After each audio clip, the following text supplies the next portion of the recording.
Hello, Laura Peters coming to you from Dublin, Ireland today. I wanted to help you get started. So in other words, I've got my stamps, now what? So it can be very exciting to open up your box, unpack everything, and be ready to make your project. Maybe you picked something out of the catalog that you liked, maybe you saw something on Pinterest you're copying. But you get your stamps and you open them up and you're like, oh, well, how do I use this now? So I want to show you.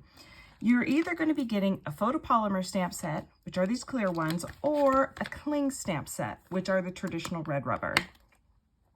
But unlike the traditional red rubber you may be thinking of, they don't have a wood block to mount them onto. So you need an acrylic block to mount your stamps onto.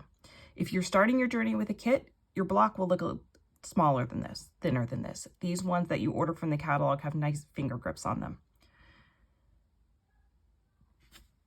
So if you forgot to order your block, try getting a flat bottom glass out of your cabinet and use that in the meantime. Okay, so I'm going to start first with the photopolymer stamp set because it's the easiest to get started with. You can see on the back, there's kind of some IKEA style directions in here, but let me show you what you're really meant to do. You can see I've already been using mine. I've got a couple left on here that I haven't used yet. So this thin piece I'm going to peel off. Take one of these off of here. Stick it right onto my block. Should stick no problem. Now, one of the nice things about the photopolymer stamps is that you can actually bend them a bit. This one's quite thick, so you wouldn't, but do you see how that's arced a little bit now?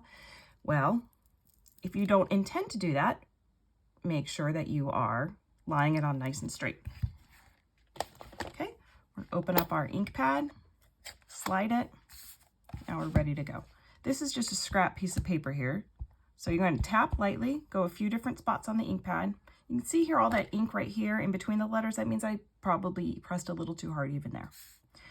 You want to press down firmly, hold it for a second. Sometimes I press in the middle to make sure it's getting, but do not rock it. And by rock it, what I mean is this. Going back and forth. That actually can cause a lot of issues. You can see here, I had a little ink on the edge of my block and now I got it on my paper from rocking it. Okay, so because this is just my scrap paper, I'm going to keep doing this, trying to get as much off as I can before I go to my Stampin' Scrub pad or my chamois. The chamois you just would wet with water. I use my Stampin' Mist. This is an old bottle, so the new bottles probably have a different label than this. I always use the side with the bump here as my wet side, and this side as my dry side. Okay, and you can see I haven't cleaned mine in a while, so there's a little bit of residue left on there, but nothing's going to transfer to a new stamp pad. So when you pull it right off the block, you can be pretty tough with these. They're very strong. And pop it right in here. It's got a little kind of a map. Make sure you don't lose any of your stamps on the table at the end of the project. You can see what's missing here. Okay, so this is a two-step stamp, so I'm going to show you the second way to do it, which is with your spot. Again, if you started, well, this isn't properly the right size block for this, so these pieces might not show up here. If you started your journey with a kit, you're gonna have spots instead of a full ink pad. So just, with the spots, it's easier to do the opposite, where the stamp is on the bottom and the ink pad is on the top. So tap, tap, tap around until it looks nice and even. This is meant to line up, but if I put my head directly over the stamp, I'll block the camera. So let's see how well I can do from the side. Push down, don't rock. There we go. Again, this whole stamping once and then stamping twice is actually called stamping off, and sometimes that's a technique you might like. So for instance, if I was doing every other row, like I might do a dark and then a light, a dark and then a light, it allows you to get kind of different shades of the same ink without having to buy multiple colors. So that's a technique that comes in real handy sometimes, especially when you're doing something like floral, where you might want different shades in a leaf. Okay, stick this back on there. And now we're done. When you've transferred all of these stamps to here, don't throw away this. This might come in handy later if you want to do a stamp that has a window pane in it. So like you could do a shaker card where it's a window pane that has sequins behind it or something, and you could shake it. There's different techniques you can use with this. I've also had ones where you stamp on one side, color on the other side. It can make a beautiful sort of a stained glass window technique. So don't throw this stiff piece away. That can come in handy later. Okay. Now the other kind of stamp is your cling stamp set. They look just like the old clear mount stamp sets that we had a few years ago, but the sticky is different. So these are the more traditional red rubber stamps. I've mounted most of these already, so let me get one. I haven't mounted yet. This one says handmade with love. So I'm gonna rip that right out. It's stuck to my finger. Again, the instructions are on the inside, and there's even a link to a video, which I admit I have not watched yet. So for this one, there'll be a line running down the center of each image. You want to pinch it and start peeling at that line. You definitely want to peel from the middle out. If you try grabbing at the edges and peeling, it just takes the whole sticky off. Okay. I did the wrong one.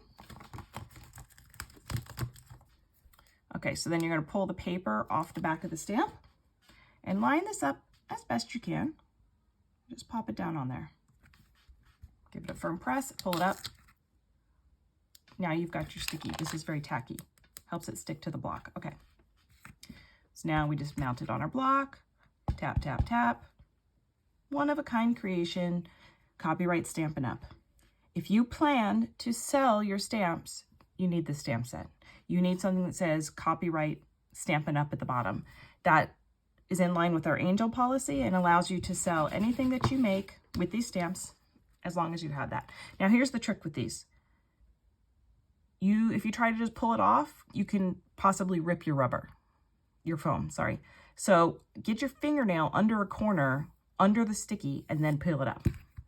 It's actually harder when you peel it off of the plastic casing than off the acrylic block. And then again, I pop it back in here. We don't have a map, so I like to keep the rubber in here so I can keep track, make sure that I haven't left any stamps sitting out on my table. That's it. Oh, but one more trick. If you have older stamps, this is the clear mount stamps. They look just like the cling, but this is not tacky. Okay. When I mounted these, I don't know what I did, but I managed to bow them, and my block is never completely clean, so they just don't stick very well. So I do that, I go to tap or clean it, and it just comes off. It's not doing it now because I'm trying to show you. It's like taking your card to the mechanic. Okay, so, but if I see, it comes off fairly easily. So what I did was I took some of the extra here, just cut out a little rectangle shape, slapped it right in the middle of my stamp. Can you see there where it's not as shiny in the middle? That's where the new sticky is. And now it sticks brilliantly to my block. It is not going anywhere until I stick my finger under that piece of sticky and peel it up. So if you have old stamps that aren't sticking to your block well, use your extra sticky from this. Okay? I hope that helps, and if you need some inspiration, you can always go to Pinterest, of course, and search Stampin' Up and then the name of your stamp set. There's another site that I love called splitcoaststampers.com, and you can search by stamp set there as well. I hope that helps. Bye.